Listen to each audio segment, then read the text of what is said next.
नरेंद्र मोदी पर समर्पण को लेकर कांग्रेस द्वारा सवाल उठाए जाने और पूर्व प्रधानमंत्री इंदिरा गांधी का हवाला देने पर भाजपा सांसद निशिकांत दुबे ने पलटवार किया। उन्होंने कहा, समर्पण तो कांग्रेस ने ही किया था, है ना।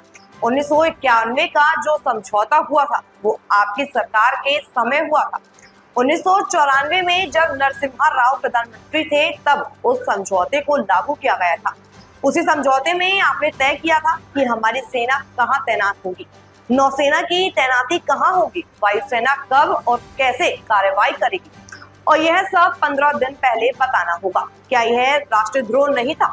निशिकांत दुबे ने कांग्रेस पर तीखा हमला करते हुए कहा कि अब वही पार्टी प्रधानमंत्री मोदी पर झूठे आरोप लगाकर देश को गुमराह करने की कोशिश कर रही।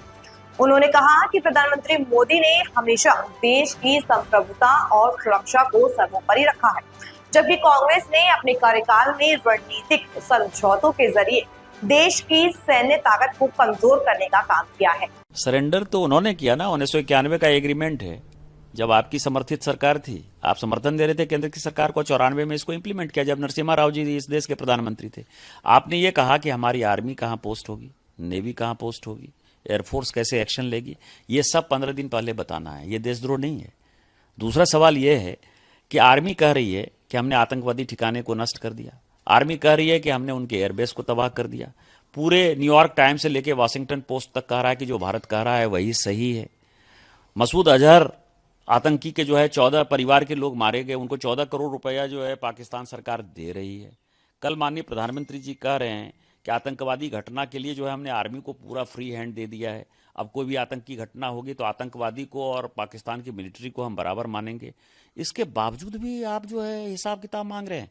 मेरा तो सवाल यह है कि ये जो एग्रीमेंट आपने साइन किया और जो स्ट्रेटेजिक चीज़ें होती हैं, आर्मी की बातें होती हैं, नेशनल सिक्योरिटी की बातें, वो पार्लियामेंट में भी डिस्कस नहीं होता है। वो यदि आपने पाकिस्तान जो आतंकी देश है जिसके साथ हम 1947-48 से अपने हिस्से के कश्मीर को जो उन्होंने जबरदस्ती कब्जा कर लिया है उसकी लड़ाई लड़ रहे हैं लेने के लिए, और उस कारण से वो हमारे यहाँ आतंकवादियों को रोज भेज रहा है और हम उससे परेशान हैं। आप उसके साथ यदि नेहरू लियाकत पैक्ट 50 का कर लेते हो, 60 में सिंधु जल समझौता कर लेते हो, हमारे किसान मरते हैं लेकिन आप उनको पानी देते हो, 75 का शिमला समझौता कर लेते हो, उसके बाद ये एग्रीमेंट कर लेते हो, और 2012 में तो और हाइट कर देते हो कि आप वीसा इतना फ्री कर देते हो कि जितने पाकिस्तानी आना है आ जाएं। और कई एक आपको पता है कि लगभग यहाँ 40-50 हज़ार पाकिस्तानी ऐसे हैं जो कि वीजा पर आए और यहाँ से गए नहीं है, उनको भारत सरकार खोज रही है, और बांग्लादेशी को जो है आप बसाने का प्रयास करते हो। तो इस तरह की जो नीति है वो वोट बैंक की पॉलिटिक्स है। वोट बैंक की पॉलिटिक्स के लिए कांग्रेस ने इस देश को बर्बाद कर दिया, बेचने का काम किया, और अब ये समय आ गया है कि उसके ऊपर एक इंक्वायरी कमीशन बैठा के कि किस परिस्थिति में ये एग्रीमेंट हुआ, ये भारत सरकार को ये काम करना चाहिए।